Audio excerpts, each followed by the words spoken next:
경기 침체가 이어지는 가운데 취업 전선에 뛰어든 청년들의 고민은 갈수록 깊어지고 있습니다.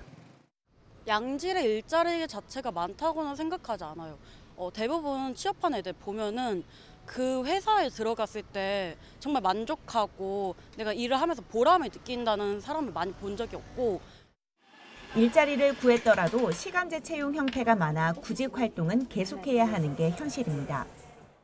좀 더 불안하다고 느껴지는 경우가 많은 것 같아요. 단순히 6개월 하고 바로 또 다른 일을 하는 게 아니라 다른 취업을 하는 데 있어서 시간이 걸리니까 그런 게 되게 시간적으로도 아깝고. 이렇다 보니 청년층 취업자 수는 9개월째 감소세를 이어가고 있습니다. 문제는 이들의 고민이 일자리에만 그치지 않는다는 겁니다. 주거 문제까지 겹치면 암담하기만 합니다. 고정적인 소득이 없는 상황에서 부모의 도움이 없다면 은행 대출을 이용할 수밖에 없는데 최근 금리까지 올라 부담은 더욱 커졌기 때문입니다. 처음 대출했을 때는 이제 금리가 좀 낮았었는데 이번에 코로나 끝나면서 금리가 많이 올라서 그 이자가 굉장히 많이 늘었어요. 그 결과 지난 2분기 말 만 20대 이하 연령층의 주택담보대출 연체율은 사상 최고치를 기록했습니다. 잔액도 5년 전과 비교하면 2배 넘게 불어난 수준입니다.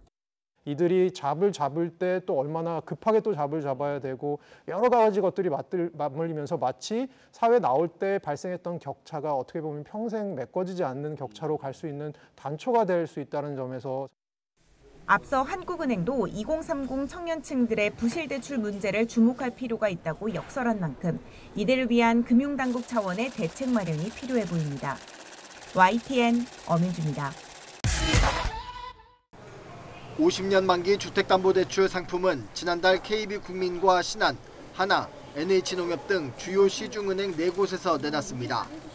상품 취급액을 집계해봤더니 한 달 만에 1조 2천억 원을 넘어섰습니다.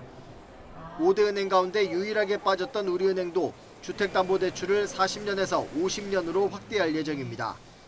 인터넷 은행으로는 카카오뱅크가 최근 주택담보대출 만기를 50년으로 늘렸습니다. 대출 만기 기간이 늘어나면 매달 내야 하는 원리금이 상대적으로 줄어듭니다.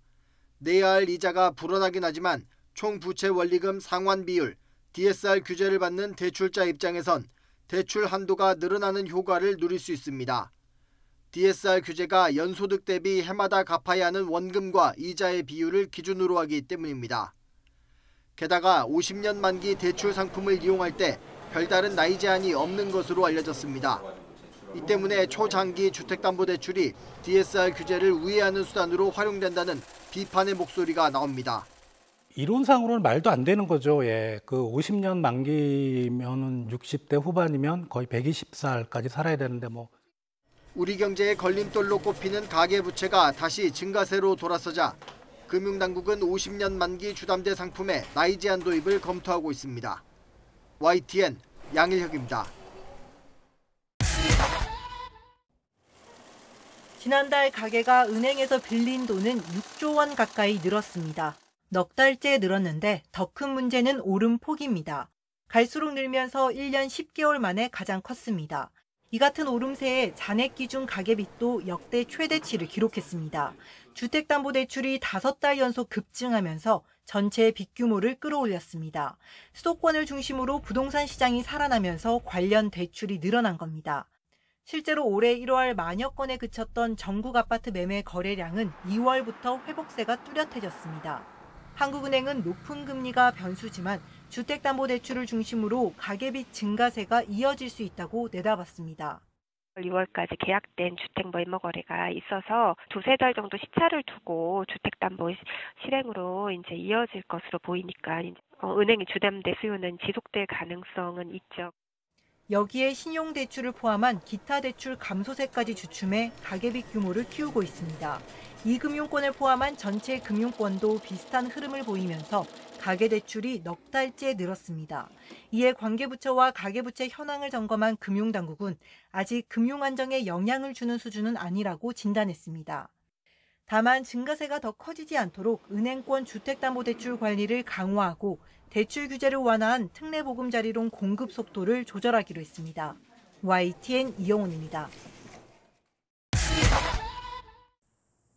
계속된 수출 부진의 경기 회복이 더뎌지자 정부는 내수 살리기에 안간힘을 써왔습니다. 부동산 시장 활성화를 위한 규제 완화가 대표적입니다. 고금리 상황으로 이 주택 가격이 하락하는 추세를 보이기 때문에 저희가 수요 규제를 조금 더 빠른 속도로 풀어나가서 특례보금자리론과 전세보증금 반환 대출에는 총부채 원리금 상환 비율, DSR 규제까지 풀었습니다. 여기에 상생금융을 내세워 대출 금리를 낮추도록 유도하기도 했습니다.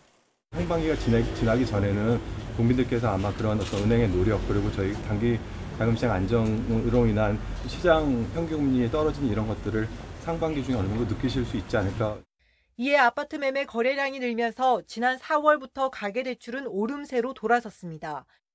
주택담보대출이 급증하면서 전체 가계빚 규모를 끌어올린 겁니다. 심상치 않은 증가세에 금융당국이 특례보금자리론 공급 속도를 조절하고 DSR 규제 우회 점검 등 주택담보대출 관리 강화에 나섰지만 효과는 미지수입니다. 부동산 가격이 아무리 상승을 해도 나의 연간 소득이 증가하지 않는 이상은 추가적으로 주택담보대출을 받을 수가 없습니다. 가계부채가 늘어나는 것을 막을 수 있는 최후의 보루기 때문에 DSR 규제의 예외 적용을 최소화하는 것이. 다만 경기 침체 우려가 여전한 상황에서 가계빚 축소에 초점을 둔 정책을 펼치기도 쉽지 않아 정부 고민이 깊어지고 있습니다. YTN 이영훈입니다.